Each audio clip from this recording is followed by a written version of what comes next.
Agora a coisa ficou séria. Senhoras e senhores, sejam muito bem-vindos a mais um vídeo aqui no meu canal. Hoje o tema é de gente grande. Nós vamos falar sobre os dois principais regimes tributários de empresas grandes, que é lucro presumido e o lucro real. Vamos comparar os dois regimes tributários mais utilizados pelas empresas de maiores portes do nosso sistema tributário. Eu sou Matheus Xisto, contador e administrador de empresas.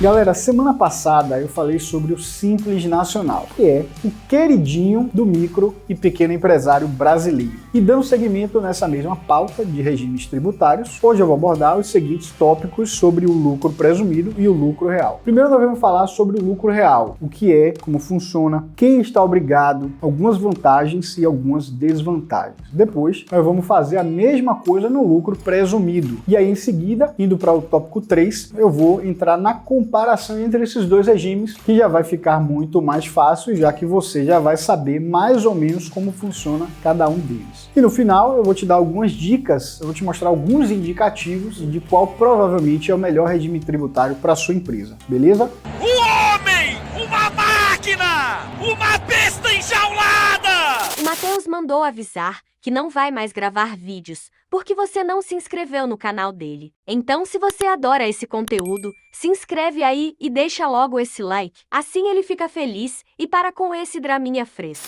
Galera, eu vou começar pelo lucro real, porque em tese, o mecanismo do lucro real é mais fácil de entender. Mas, antes de mais nada, preste bastante atenção no que eu vou te dizer agora, porque esse assunto não é tão simples. Então, o mais importante para que você entenda a diferença entre esses dois regimes, o lucro real e o lucro presumido, é a incidência do imposto de renda, a base de cálculo. Base de cálculo é onde a gente aplica o imposto, é importante você saber isso. O percentual determinado pelo imposto. No lucro real, a base de cálculo é o lucro verdadeiro, o nome já diz. É nesse lucro real que a gente vai aplicar a alíquota do imposto. Já no lucro presumido, a base de cálculo é um percentual sobre a receita bruta. Não é o lucro real, é um percentual de presunção do lucro, um valor que foi estimado. Então vamos lá para o lucro real. Se a gente pensar de forma grosseira, de forma bruta e tosca, a gente pode dizer que no lucro real, o imposto de renda, que é o principal imposto, incide sobre o lucro verdadeiro. Ponto. O lucro real apurado pela empresa. Então a gente aplica ele ali na última linha do seu DRE, que é o demonstrativo do resultado de exercício. Você tem todo o seu DRE, e lá no final você tem o lucro real. Você tem a sua receita bruta, aí você tem os custos, você tem as despesas, e aí no final você tem o lucro. A gente vai incidir a alíquota dos impostos aqui nessa linha. Ou seja, depois que você tem o resultado final do seu negócio, aquele que seria o valor que você iria retirar de lucro, aí sim a gente aplica o imposto de renda. Só que qual é a grande questão aqui? Se o meu lucro é a base de cálculo do meu imposto, ou seja, é o resultado das minhas receitas, né, lá em cima, menos as minhas despesas, eu preciso comprovar tudo direitinho, não é isso? A Receita Federal precisa ter provas e evidências de que todas as minhas despesas são verdadeiras, já que é ela quem vai reduzir o meu lucro, que é onde o imposto incide. Por isso esse regime de tributação ele se torna muito mais burocrático, consequentemente mais complexo em relação à documentação e escrituração da contabilidade, que é o mecanismo de registro dessas despesas e custos para apurar o lucro real. Vantagens e desvantagens do lucro real. A vantagem principal do lucro real deve ser que você está escolhendo o regime com a menor carga tributária. Esse deve ser o motivo central da sua escolha. Mas, para além disso, no lucro real você tem a possibilidade de compensação dos prejuízos acumulados. Preste atenção, como se você reservasse esse prejuízo para você abater ele do lucro lá na frente. De que forma isso funciona? Vou dar um exemplo, tá? Para ficar mais claro. Suponha que seu negócio deu 50 mil reais de prejuízo. Então a gente já sabe que esse mês não vai ter imposto a pagar. Até porque você já sabe que o imposto incide sobre o lucro. Então se você teve prejuízo, não tem imposto a pagar. Daí o que é que vai acontecer? Nós vamos acumular esse prejuízo para que você abata esse valor no próximo mês ou no mês que você tiver lucro, no mês que você tiver resultado positivo. Então, suponha agora que você agora teve um lucro de 70 mil reais. Mês passado você teve 50 de prejuízo, esse mês você teve 70 mil de lucro. Ao invés da gente aplicar o imposto em cima dos 70 mil, a gente primeiro vai abater os 50 mil de prejuízo que você acumulou do mês anterior. Daí então a gente aplica o imposto em cima dos 20 mil, a diferença entre o prejuízo do mês anterior e o lucro desse mês. Entendeu até aí? Então esse mecanismo, gente, ele se torna muito interessante para empresas com oscilação de resultado. Existe um outro cenário muito interessante para empresas que estão em fase de implantação ou empresas recém-constituídas, que é mais ou menos o seguinte. Vamos dar um exemplo de uma clínica veterinária, por exemplo. Aí você tem um investimento razoável. Estou falando aqui de uma clínica de estrutura robusta, tá? Você tem equipe médica, você tem assistente, recepção, você tem pessoal de limpeza, você tem marketing, publicidade, um negócio completo, né? Aí, além disso, você tem uma série de equipamentos alugados, tipo raio-x, ultrassom, ressonância magnética, sistema de informação que vai servir toda a clínica. Então, pense assim, uma estrutura completa de uma clínica veterinária. Daí você já começa o negócio com várias despesas. Você já tem, na largada, um DRE que tem uma carga de despesa muito pesada, e até que você consiga prospectar clientes, tenha retornos dos investimentos que você fez, que as campanhas de marketing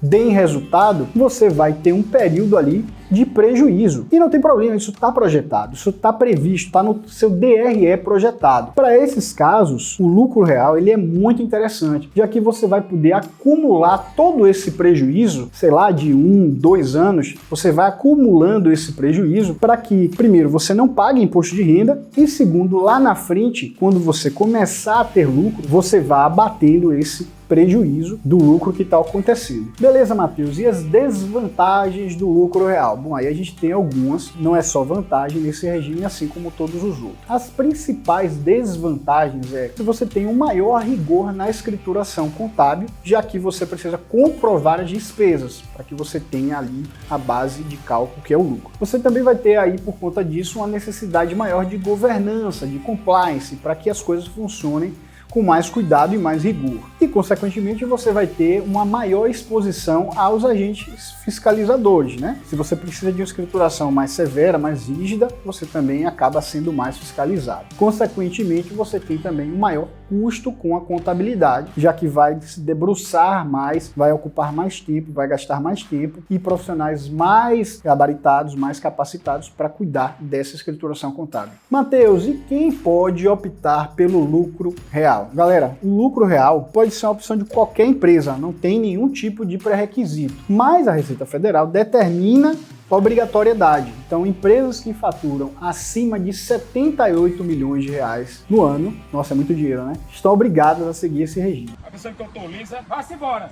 Beleza? Entendeu até aqui? Vamos seguir então com o lucro presumido. Bom, como eu já disse, é aquele que a Receita Federal estima que você tenha. É uma presunção. Ela presume que o seu lucro vai ser tanto. E como é que ela faz isso? Bom, eu quero acreditar que houve um estudo para chegar a essa conclusão. Uma coisa muito bem elaborada, né? Onde vários doutores, economistas entraram em um consenso através de estudos científicos, né? E aí, um belo dia, o doutor sentenciou: nós presumimos que para o serviço o lucro é de 32% e que no comércio o lucro é de 8%. Ô Glória! Ô, Glória! Sua vitória É o sangue do cordeiro. está na tua porta! E aí, o que é que nós fazemos? Nós pegamos a sua receita de serviços, no caso de serviço, né? A primeira linha lá do seu DRE, e a gente vai aplicar essa presunção de 32% para o serviço, e no caso do comércio, 8%. E aí sim a gente vai encontrar a base de cálculo para os tributos. Lembra que no lucro real a base de cálculo é lá embaixo, o resultado, no lucro presumido é cá em cima. Então nós presumimos esse valor de cá. No lucro presumido a gente presume que o seu lucro é esse aqui, tá entendendo? Então, agora que você já sabe a principal diferença entre esses dois regimes, que é a base de cálculo do imposto, daí vem a pergunta, né? Mas e aí, qual é o melhor? Qual dos dois é melhor? Qual dos dois é mais vantajoso? Aí, meu velho, essa é a pergunta de ouro, é a pergunta de 1 milhão. Não há como fazer isso, não há como responder isso assim, de bate-pronto, sem fazer conta. Por isso, a gente precisa de projeção. Todo negócio que está em fase de planejamento, em fase de desenvolvimento, ele deve ter uma projeção financeira, um DRE. Através desse material, através dessa projeção, a gente consegue fazer a apuração das duas modalidades e comparar para ver qual das duas se encaixa melhor naquele negócio. É assim que funciona. Mas veja só, para você não ficar sem resposta, para você não ficar no vácuo, a gente consegue fazer uma análise para fazer um indicativo de qual deve ser o melhor regime para o seu negócio. Preste bem atenção. Suponha que a gente está falando de uma empresa de comércio, beleza? Se sua margem de lucro aproximada é 5%, por exemplo, esse é um grande indicativo de que é melhor você ficar no lucro real e tributar esses 5%, que é a sua margem de lucro real, já que ela é inferior a 8%, que é a base de cálculo presumida no lucro presumido, entendeu? Ah, agora eu entendi! Por outro lado, se o lucro que você espera desse negócio for superior a 8%, é melhor você ficar no lucro presumido, porque aí você vai ficar com a base de cálculo menor, que é o 8%, não é verdade? Mas, Matheus, que 5% é esse de lucro? Veja, normalmente, lucros tão baixos assim, eles existem, não é impossível, não é baixo realmente, mas são negócios maiores, empresas grandes, de alta escalabilidade de produção, normalmente indústria, grandes varejistas, né? Daí, normalmente, essas empresas precisam vender muito para obter bons resultados. Consequentemente, têm faturamentos mais elevados e já estariam, por essa razão, obrigados a estar no lucro real. Lembra que eu falei dos 78 milhões de reais? Que empresas com esse faturamento já estariam obrigadas ao lucro real? Pois é isso. Então, galera, espero que vocês tenham entendido a principal diferença. Os dois regimes são muito interessantes e podem representar um ganho real em vários tipos de negócio. É importante você ter em mente que não é no achismo que você vai saber o melhor regime tributário, é planejamento tributário. Não é no eu acho que, talvez seja, nem muito menos baseado no que o seu vizinho, ainda que tenha a mesma atividade que você, né? Como eu já disse e repito sempre, só o planejamento tributário vai garantir segurança fiscal e precisão para indicar o melhor regime tributário para o seu negócio. Ainda ficou com dúvida? Deixa aqui nos comentários o que é que você quer saber que eu respondo, tá certo? E deixe também alguma sugestão para temas para o futuro, temas de empreendedorismo, contabilidade, alguma coisa que eu posso preparar para vocês para os próximos vídeos. Não esquece de deixar o like, seguir o canal, ativar as notificações, me segue também lá no Insta, no TikTok. Eu vou ficando por aqui e a gente se vê no próximo vídeo. Valeu? Um abraço, tchau!